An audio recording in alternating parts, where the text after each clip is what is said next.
Polisi memeriksa Luciana, adik Peggy Setiawan, sebagai saksi untuk mengetahui keberadaan Peggy saat pembunuhan Vina dan Eki terjadi tahun 2016 lalu. Luciana menyebut kakaknya ada di Bandung saat kejadian. Ia berharap Peggy dibebaskan karena tidak bersalah. Robi itu siapanya Mbak Luciana? Robi kakak saya. Kalau Peggy? Peggy kakak kandung saya juga. Urutannya gimana tuh? Yang Robi pertama kakak siapa? kandung apa Ya, bukan? yang pertama Peggy Setiawan kakak kandung saya, yang kedua Robi Setiawan kakak kandung saya, yang ketiga saya sendiri, yang keempat ada adik saya Ameliana. Berarti berapa saudara? 4 bersaudara. Kondisi ibu seperti apa, Mbak? Kondisi ibu sekarang masih down, belum bisa ketemu siapapun. Ada pesan-pesan, Mbak? Ya semoga Peggy dibebaskan karena Peggy tidak bersalah sama sekali. Suarsono, rekan kerja Peggy Setiawan saat menjadi kuli bangunan di Bandung, menyebut penetapan Peggy sebagai tersangka pembunuhan Vina dan Eki salah sasaran. Ia mengatakan saat kejadian pembunuhan Vina dan Eki 27 Agustus 2016, Peggy sedang berada di Bandung bersamanya. Nggak yakin kalau itu sih Peggy itu salah sasaran, salah tangkap. Ya salah tangkap. Saya udah angkat belakang, saya naik, yang nganter Robi, Ibnu, sama si Peggy.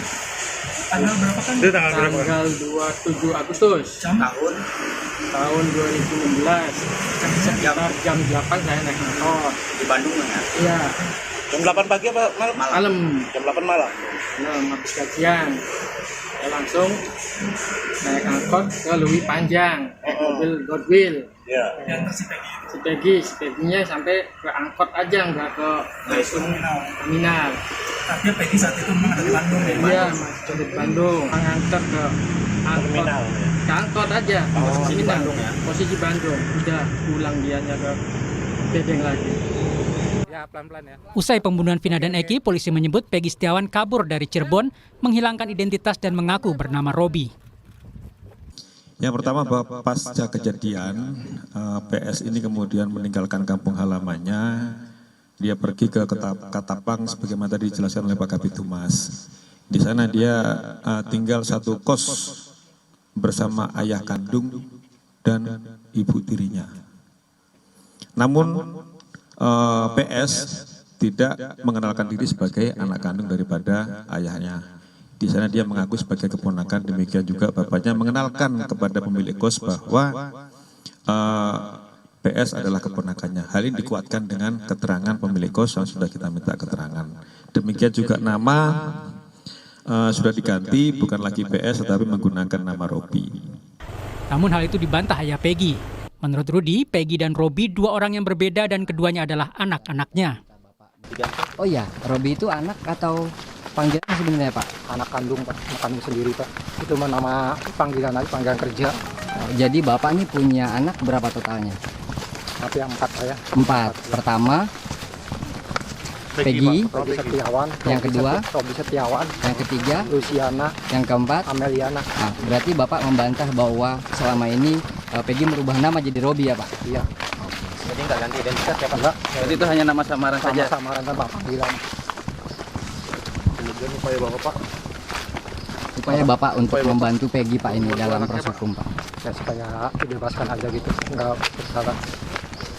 Perbuatan kekerasan. Polisi menyebut Peggy adalah DPO terakhir di kasus pembunuhan Vina. Peggy membantah saat dirinya ditetapkan sebagai tersangka pembunuhan dan perkosaan Vina. Saya tidak pernah melakukan hukuman itu. Itu fitnah. Saya rela mati. Saya rela mati. Tidak. Kuasa hukum Vina menyebut polisi harus bisa menjelaskan siapa yang bertanggung jawab atas kematian Vina setelah polisi menghapus nama 2 DPO kasus Vina. Siapa yang paling bertanggung jawab atas kematian Vina dan Eki kalau 2 DPO itu dihilangkan? Apakah serta-merta kami selaku kuasa hukum percaya begitu saja?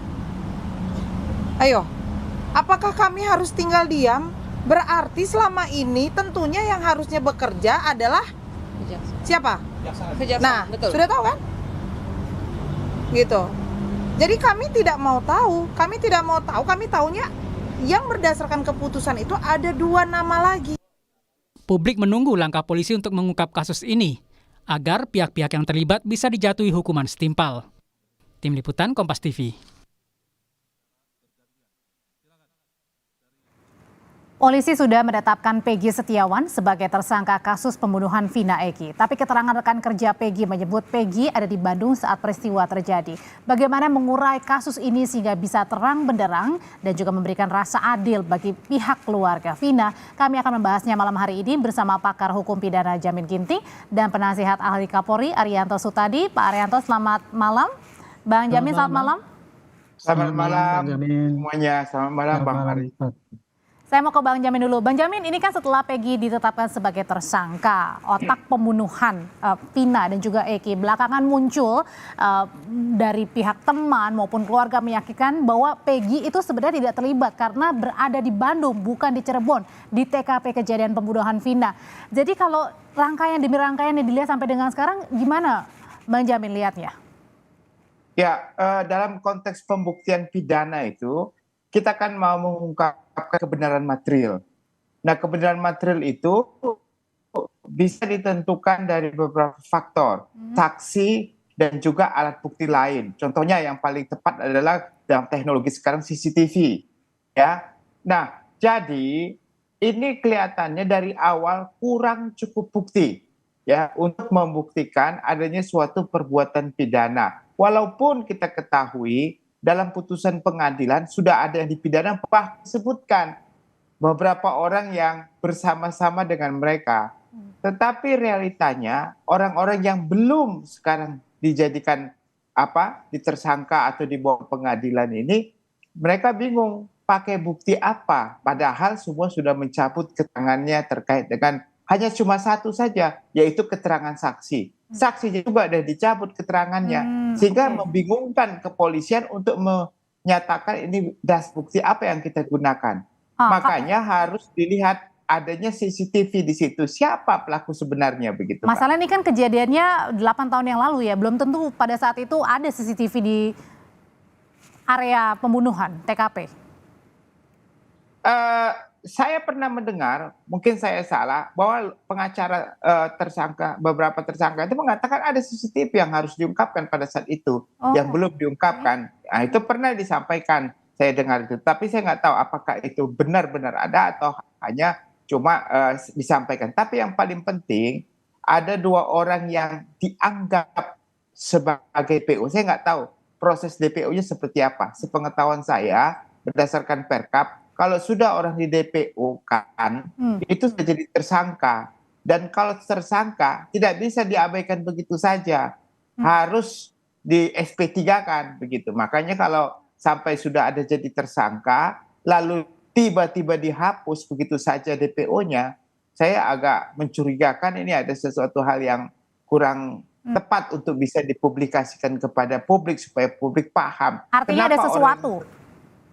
Ya. Apalagi kalau sudah ada dalam putusan pengadilan, lalu dikatakan pelakunya ada 3 orang lagi yang belum ditangkap, 1 ditetapkan sudah ketemu, 2 lagi tidak ditemukan tetapi dibiarkan saja. Karena dalam konteks pidana itu bisa menghilangkan itu karena daluarsa ya, daluarsanya penuntutan, bukan karena dihilangkan begitu saja tanpa ada aling-aling gitu kita bilang. Kalau gitu langsung ditanyakan ya kepada penasihat ahli Kapolri Pak Arianto, ini yang dipertanyakan juga publik bukan hanya Bang Jamin. Ini kenapa tiba-tiba ada penghapusan 2 DPO padahal putusannya sudah tetap begitu ya, berkekuatan tetap bahwa ada 3 DPO pembunuhan Vina. Ya, saya akan mengomentari dari sudut pandang saya sebagai mantan penyidik ya, kebiasaan-kebiasaan yang terjadi di dalam suatu penyidikan. Kalau tadi Bang Jamin sudah menyampaikan pada secara teoritis, saya sekarang dalam prakteknya. Masalahnya ya, DPO itu dulu ya, itu kan dulu disebutkan oleh hanya berdasarkan waktu itu ya, kesaksian daripada 5 orang yang sudah divonis itu. Sehingga polisi yakin bahwa itu kuat itu mereka itu, yang 3 orang itu disebut sebagai DPO gitu kan. Kemudian proses berjalan dan itu berkas sudah sampai ke pengadilan dan diproses dan diputus, yang 8 orang itu ternyata dihukum dan sudah sampai ingkrah. Tetapi kemudian keterangan yang saat tadi disampaikan Pak Jamin tadi, keterangan yang menggigit ya istilahnya kalau dalam penyidikan itu, 3 orang itu kemudian dicabut. Sehingga polisi waktu itu kan kehilangan daya untuk mengejar mereka. Itu dalam penyidikan gitu ya. Dan kemudian dengan adanya diputus inkrah 8 orang itu, maka polisi merasa bahwa itu tugasnya sudah puas. dia lengah di dalam bahwa di dalam putusan itu juga disebutkan 3 DPO itu tadi. Tapi sebagai penyidik ya Bu ya, kalau seandainya dia meneruskan itu tadi, dia kan daya yang untuk dikejarkan untuk DPO itu tadi kan keterangan saksi itu. Sedangkan keterangan saksi itu sudah cabut, maka dia kalau seandainya dia itu ngejar pun dia merasa sia-sia polisi itu. Tapi Sehingga masalahnya kan baru kemarin polisi yang bilang bahwa ini fiktif. Sebentar gitu ya. Jadi kemudian kan tidak diteruskan gitu. Nah sekarang ternyata setelah beredar film itu dan sebagainya dan kemudian pernyataan sana, kelihatan sekali bahwa dulu tuh salah tangkap dan sebagainya. Kan gitu kan. Kemudian karena desakan daripada itu ya keluarga korban dan sebagainya, desakan publik juga itu kenapa kok DPO sekian kok nggak ketangkep-tangkep, akhirnya polisi ambil action melanjutkan kerja untuk mencari DPO itu tadi. Dan kebetulan ditambah lagi kesaksian baru ya yang disampaikan kemarin 24 Mei itu untuk menentukan bahwa itu sebagai DPO. Dan sekarang sudah dijawab oleh polisi dan kemudian ditangkaplah itu. Tapi kemudian di sini kemarin disampaikan bahwa polisi mengatakan bahwa yang memenuhi syarat untuk dijadikan tersangka dan DPO itu hanya ini. Karena dulu ya, ini istilahnya dari Dirkrim yang mengatakan. Karena itu dulu mereka tuh asal sebut saja Pak katanya gitu. Oke lah, saya waktu itu juga tidak ngeh ya bahwa ini akhirnya menjadi suatu berkepanjangan gitu ya. Saya kira ini merupakan suatu tantangan bagi Polri ya Pak.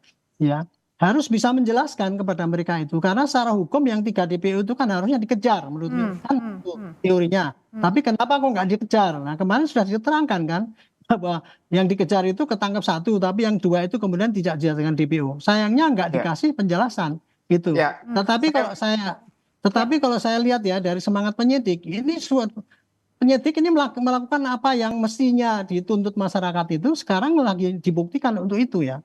Oke lah, menurut saya sekarang lihat aja bagaimana perkembangan pada yang satu ini, Peggy ini pun sekarang kan dibantah bahwa itu bukan tidak bersalah dan sebagainya. Kan gitu kan? Ya jadi intinya gini. Pak Rianto sebentar kalau gitu saya tanyain pandangan dulu ya sama Bang Jamin ya. Saya kasih komentar begini ya. Kalau orang sudah ditetapkan jadi DPO, itu berdasarkan Perkap 14/2012, dia sudah pasti jadi tersangka. Berarti dia sudah punya 2 alat bukti yang cukup untuk menyatakan dia sebagai tersangka sehingga orangnya kabur dan harus dicari. Nah kalau sampai dia dihilangkan begitu saja, itu membuktikan bahwa tidak ada alat bukti yang menunjukkan kalau dia bukan jadi tersangka. Padahal belum pernah diperiksa.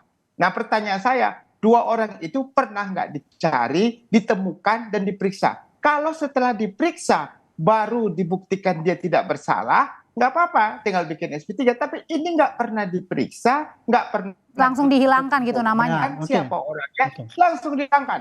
Nah itu yang menjadi permasalahan. Kenapa kok sampai polisi, saya bilang, kok bisa seteledor itulah menurut saya gitu loh. Artinya nggak apa-apa, cari, temukan, periksa, lalu tentu saya jelaskan ya. Aku SP3 begitu. Ya, memang teorinya seperti itu, Pak. Tetapi di dalam praktek bukan ya memang teorinya kayak gitu. Ya, perkapnya memang kayak gitu juga. Polri yang mengatur begitu ya, laksanakan dong polisi. Saya tidak menyangkal. Saya tidak menyangkal polisi itu clear. Jangan bilang praktek, Pak. Ini teori. Saya tidak membela polisi yang prakteknya salah, Pak. Tetapi saya ingin menerangkan ini ya. Kenapa kok kemudian polisi tidak gitu ya gitu. Karena dulu tadi kan disebut ada minimal 2 alat bukti yang kuat, yang cukup. Pada saat itu memang kuat Pak, ada karena dia sebut dialah pelakunya gitu. Nah kemudian ditetapkanlah dia sebagai DPO. Tapi belakang karena itu cabut, maka polisi menafsirkan ya Pak ya, bahwa dia mengejar itu tadi sudah tidak sangat serius karena apa? Yang 8 itu sudah diputus dan itu sudah menjadi tersangka. Nah yang DPO ini kemudian karena itu tadi kesaksian yang satu yang tadi kok katanya tadi ada 2 alat bukti kemudian hilang 1 kan berarti kurang. Dan dalam pengalaman penyidikan ya Pak ya, apabila polisi itu menyampaikan kepada jaksa Pak yang kurang kayak gitu tuh biasanya akan ditolak. Itulah kira-kira ya Pak penyidik itu tidak meneruskan gitulah. Nah kemudian sekarang polisi sudah meneruskan ya. Oke lah kita kejar ya semaksimal mungkin dan sekarang akan kita teruskan ini Pak. Kita lihat saja nanti ya. Mudah-mudahan ya ini bukti-buktinya cukup kuat sehingga dia dijadikan tersangka sesuai dengan tuntutan daripada korban gitu. Tapi saya ingin sampaikan ya. Polisi kerjanya teledor apa tidak itu Pak ya.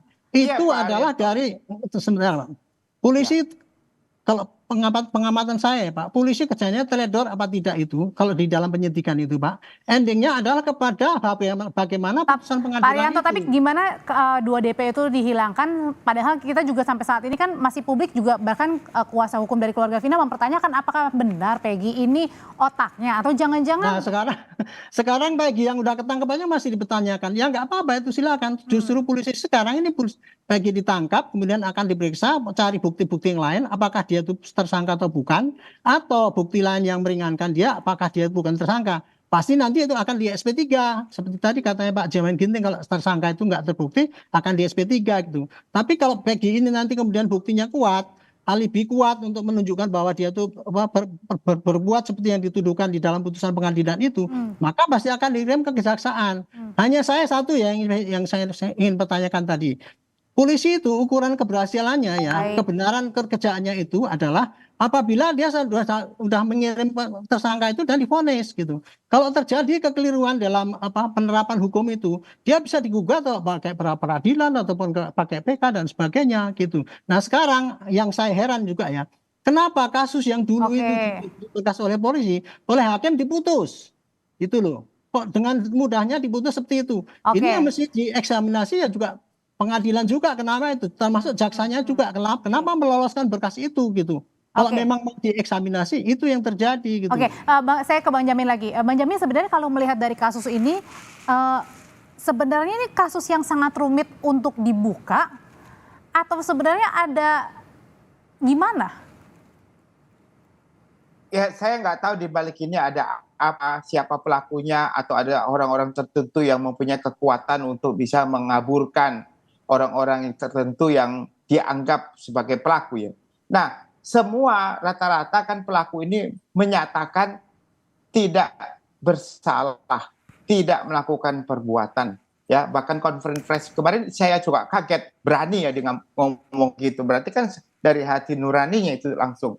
Nah, yang harus diperhatikan di sini, walaupun mereka sudah divonis 8 orang tersebut, 3 orang ini kan harus dikonfrontir. Dikonfrontir artinya dipertemukan, ditanya satu persatu, nanti ketahuan begitu apakah memang benar-benar dia atau tidak. Kalau alibinya mengatakan pelaku cenderung untuk bilang saya nggak pelaku, ya nggak apa-apa, tinggal alat bukti aja nanti yang tinggal membuktikan. Tapi kalau tidak cukup alat bukti untuk itu, tapi karena mereka harus dipaksakan mengaku, itu juga salah dalam prosedur pemeriksaan ya, tidak boleh dilakukan seperti itu. Lebih parahnya lagi, sudah ada namanya di putusan, sebagai DPO, sebagai tersangka langsung dihilangkan begitu aja, itu salah. Itu salah. Itu 100% Bang Jamin, salah dalam ketentuan acara pidana. Ya, ini kan dari kuasa hukum keluarga Peggy juga mau mengajukan pra peradilan ya. Kalau tadi ditanya ke kuasa hukum juga katanya sedang menyiapkan bukti, ada bukti saksi minimal 5 orang yang mengetahui pada saat kejadian Peggy berada di mana. Ditambah juga ada selip gaji begitu. Nah, apakah bukti-bukti ini juga kemudian untuk memperkuat nanti pada saat di pra peradilan untuk mengungkap benar nggak Peggy ini terlibat? Ya, pra peradilan itu kan menetapkan, dia tidak sah dalam menetapkan tersangka karena tidak cukup 2 alat bukti. Tidak cukup 2 alat bukti. Nanti bisa dibuktikan di pra peradilan bahwa penetapan tersangka PG ini tidak cukup 2 alat bukti. Nah, nanti tinggal alat buktinya apa? Kalau nanti dikatakan putusan pengadilan, adakah nggak menyebutkan nama dia dalam putusan tersebut, dalam pengadilan tersebut? Saksi, adakah menyebut nama dia? Kalau nggak ada saksi yang menyebutkan nama dia sebagai pelaku, tidak melihat, mendengar dia ada di situ, dan tidak ada alat bukti lain, berarti nggak cukup untuk menetapkan dia jadi tersangka. Kemungkinan hakim akan membebaskan dia gitu, dan penetapan tersangkanya jadi tidak sah begitu. Oke, kalau gitu singkat dari Pak Arianto, Pak, rekomendasinya apa sih? Apa perlu dilakukan audit internal juga nih terkait dengan penyelidikan? Kalau saya audit internal tidak perlu karena hasil kerja polisi sudah diukur dengan keberhasilan dia memenjarakan orang itu. Kemudian yang kedua, kalau memang polisi itu salah, bisa dituntut pra peradilan, silakan ya. Untuk sekarang ini ya, polisi menghilangkan 2 DPO, diperadilan aja bahwa itu salah. Kalau kata Pak Jamin tadi salah, koreksi dengan hukum, tidak hanya diomongkan di satu media gitu. Termasuk juga kalau ini Peggy dianggap salah tangkap, boleh ajukan ke pra peradilan, kita membuka kok. Dan kita ya polisi itu mencari sekarang saksi-saksi yang mendukung maupun yang menolak. kumpulkan jadi satu. Nanti kemudian akan diserahkan pada jaksa, dianalisis apa kita memenuhi tuntutan apa tidak. Jadi polisi ini kerjanya sekarang ya cuma mengumpulkan barang bukti semaksimal mungkin, tapi secara adil ya. Yang saya sarankan pada polisi secara adil, secara transparan, sehingga rakyat tidak hanya selalu menohok polisi terus. Kalian sudah kerja capek-capek dengan serius, tidak memihak, tapi masih dituduh sebagai polisi yang memihak. Itu yang saya sampaikan kepada publik melalui TV ini. Ya, dan yang paling penting adalah memenuhi rasa keadilan juga bagi Vina dan keluarga ya. Terima kasih Pak Arianto, terima kasih Bang Jamin Ginting. Terima kasih Pak Arianto. Terima kasih.